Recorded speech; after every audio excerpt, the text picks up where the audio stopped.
Every life carries a story. Some are written in love, others in loss, and some in the quiet courage to begin again. Welcome to Lifetone Stories, a new channel born from the simple belief that real stories have the power to heal hearts. If you enjoy what we do, please help us grow. Like this video, subscribe to the channel, and share in the comments where you're listening from, and what kind of stories you'd love to hear next. Tales of forgiveness, second chances, or hope reborn. Your voice helps this little community take its first steps, one story at a time. Now, settle in, and let's begin. The house on Maple Street.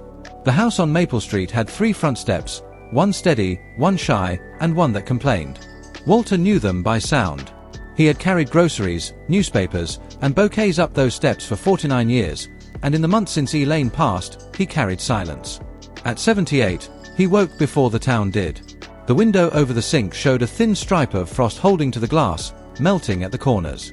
He warmed the kettle, set 2 mugs out by habit, then quietly put one back. The empty chair at the small round table faced the backyard, where a bare patch of earth used to hold Elaine's peonies, pink ones that opened like soft fists.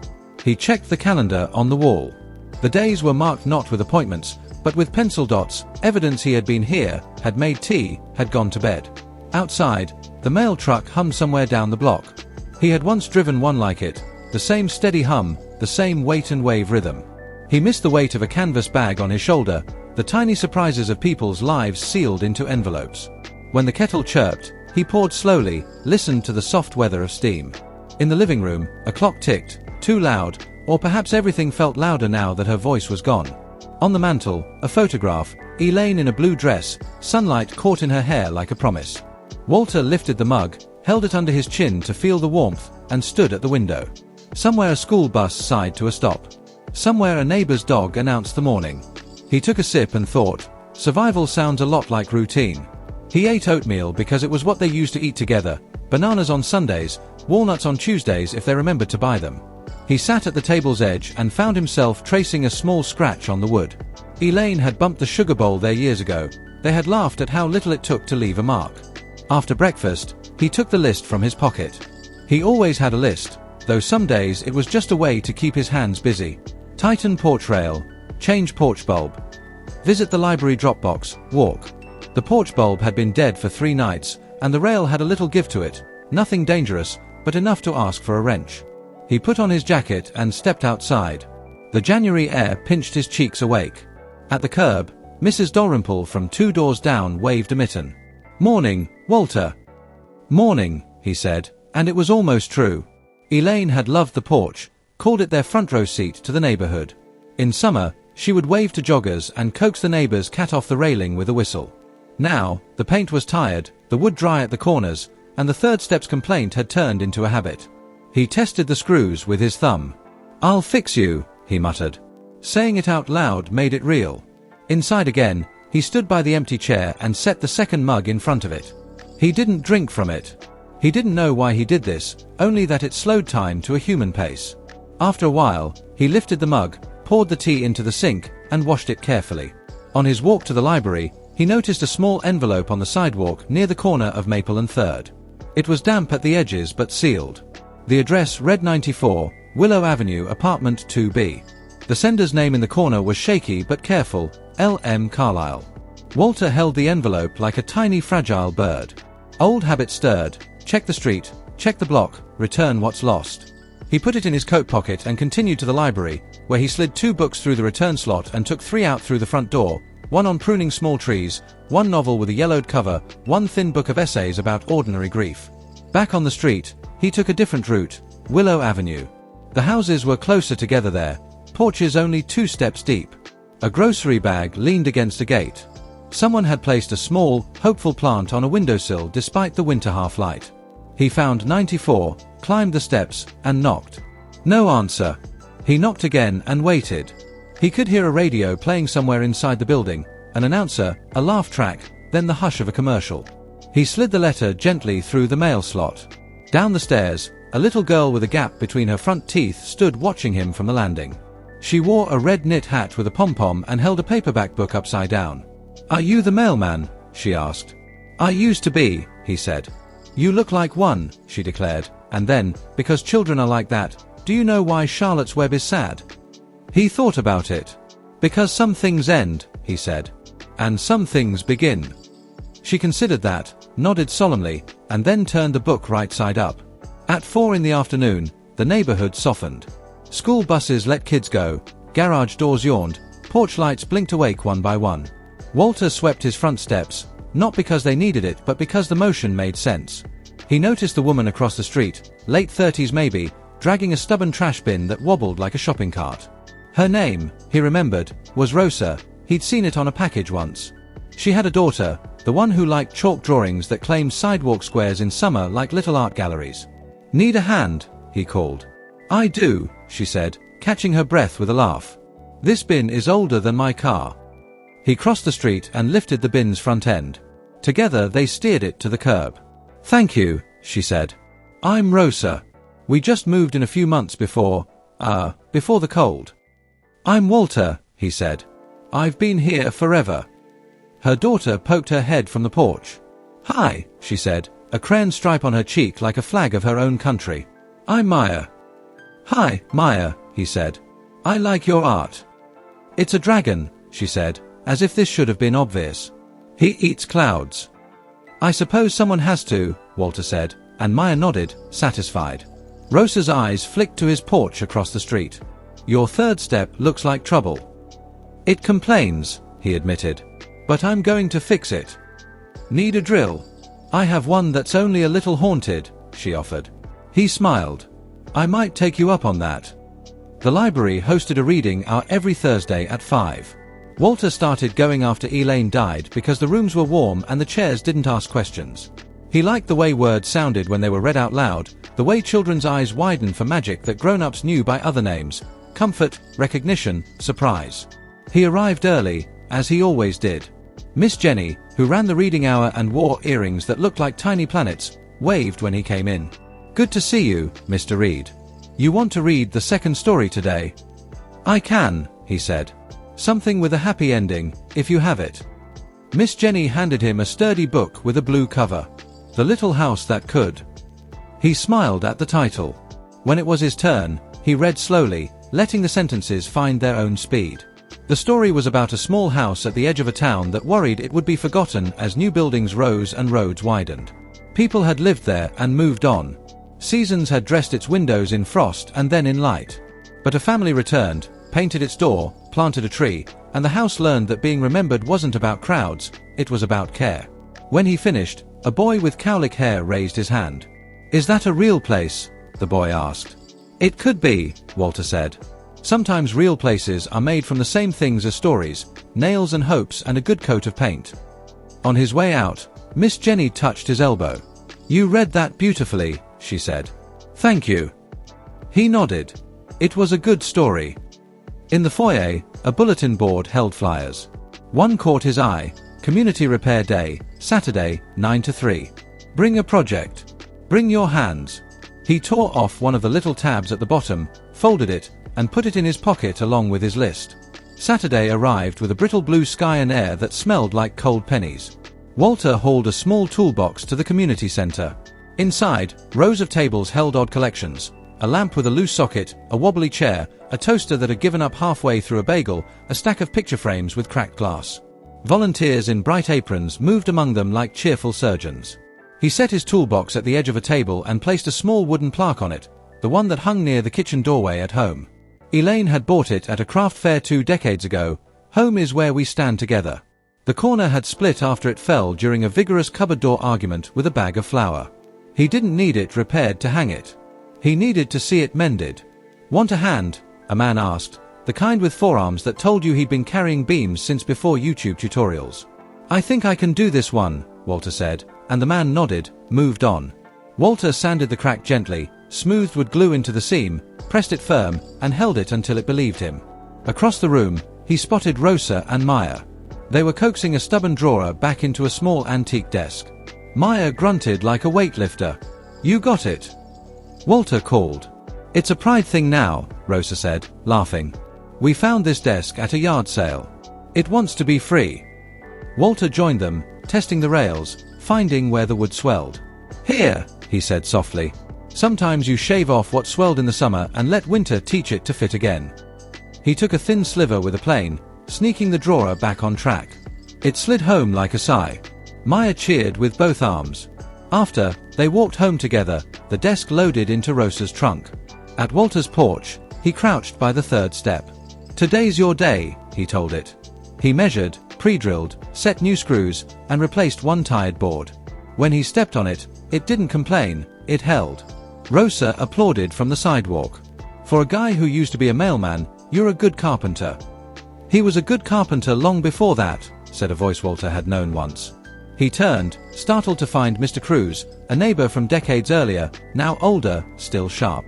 "I remember when you and Elaine built that little bookshelf for the nursery. Your hands remember things even when your head doesn't." Walter swallowed, a quiet ache blooming. "They do," he said. On Sunday morning, Walter opened the bottom drawer of Elaine's dresser, a place he had only dusted around since she died. He was looking for nothing and everything. He found a small notebook, the cover the color of tea with milk. Inside, her looping handwriting. Grocery lists, bits of recipes, short notes to herself. Halfway through, a page titled, "Spring Plans." Underneath, a list. Move peonies to sunnier spot. Plant pear tree by the fence, east side. Invite neighbors for Sunday soup. Learn 3 songs on the old piano, write a letter to Michael. Michael, their son, who lived in Seattle and had not come home for the funeral. Walter sat on the edge of the bed and read the line 3 times as if it might change. Write a letter to Michael. He could hear Elaine's voice saying it, the way she softened on his name. He closed the notebook and held it against his chest. Then he stood, put on his jacket, and walked to the garden store at the edge of town. "No pears in stock in January," the clerk said kindly. But he could order one, a Bartlett sapling, sturdy, hopeful. "Do that," Walter said. "And a bag of soil for when the ground listens." On the way home, he stopped at 94 Willow Avenue. He knocked again at Apt 2B. A woman answered this time, hair in a scarf, eyes tired but bright. "Can I help you?" "Just checking that a letter found you," he said. "I used to be a mailman." She smiled carefully. "It did," she said. "It was from my grandmother. She's 89. She wrote about the first winter after my granddad died. She said she learned to keep the radio on low just to feel less alone. She told me to bake bread on Saturday, so Sunday has a smell." "That's good advice," he said. "It is," she agreed. "Thank you for bringing it." Back on Maple Street, he crossed to Rosa's yard. "Do you like pears?" he asked, feeling ridiculous but brave. "Like them? I live for them," she said, laughing. "Why?" "I'm going to plant a tree by the fence in the spring. It would be happier to share a fence with people who'd talk to it." Rosa grinned. "We are excellent at talking to inanimate objects." Maya popped from behind the porch post. "Do pear trees have names?" she asked. "They might," Walter said. "We'll ask it when it arrives." The letter to Michael had not been written. The space between a father and son can grow like a season if you're not careful.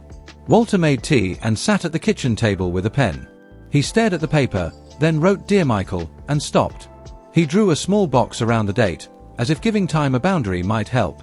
He tried again. "Your mother kept a list of spring plans."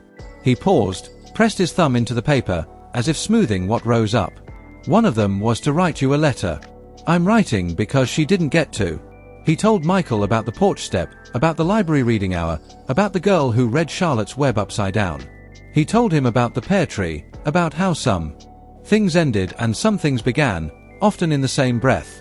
He wrote, "I wasn't always the father you needed. I don't know how to fix the old boards between us, but I can start by replacing one. Your mother would say, begin where you stand. So I'm standing here." He signed his name and folded the letter. He addressed it carefully. Michael Reed, Seattle, WA. He walked it to the blue mailbox at the corner and fed it through the slot, a small prayer following it like a shadow. Night stretched long in winter. He turned on the radio softly and made soup. Beans, carrots, onions, a bay leaf he found in a jar behind the sugar. He ate with the radio for company, feeling, for the first time in months, not better exactly, but less alone. A week later, Rosa knocked on his door with a pot wrapped in a towel. "Soup exchange," she declared. "I bring one, you bring one, we both pretend we have a grand plan." Walter laughed. I have a plan, he said. It's just written in pencil. They ate at his small round table. Maya swung her feet, asked about dragons and clouds, drew a pear on a napkin that looked suspiciously like a lopsided heart. They talked about the neighborhood, the way the maple at the corner always seemed to be the first to turn, the lady 2 blocks down who put plastic flamingos in the snow and dressed them in knitted scarves. Do you and Maya have family nearby? Walter asked. Rosa stirred her spoon. My mother's in Texas. We moved here for work. It's a good school district, and rent is survivable. She smiled. Community takes time. It does, he said. But it's stubborn. After they left, he stood by the sink and washed the bowl slowly, as if lingering might make the water warmer. On the counter, the notebook lay open to spring plans, and he added in his own careful letters, invite neighbors for Sunday soup, done. 2 days later, a postcard arrived. Seattle in big letters across the top, the Space Needle cutting the sky into something human-sized. On the back, a slanted scrawl, Dad, thank you for writing. I think about Mom every day. I didn't know how to come back to the house without her. I'm trying. I'll call Sunday. Love, Michael. Walter held the card and let the words sit in the room with him. I'll call Sunday. He put the postcard on the mantel under Elaine's picture, next to the mended plaque. He touched the edge of the photograph. You would like this, he told her. You always liked Sundays. Spring arrived in a soft, almost embarrassed way. One day a jacket was too much, and the next the earth was a rumor of green. The garden store called to say the pear sapling had arrived. Walter and Rosa wrestled it into the yard together while Maya announced she would be tree name commissioner. They dug a hole by the fence. The soil smelled like rain that hadn't fallen yet. Walter set the roots carefully, talking to them as if they were nervous. You're home, he said. Rosa stepped back. It's good, she said. It looks right. Maya considered the sapling gravely. I think her name is Sunday, she declared.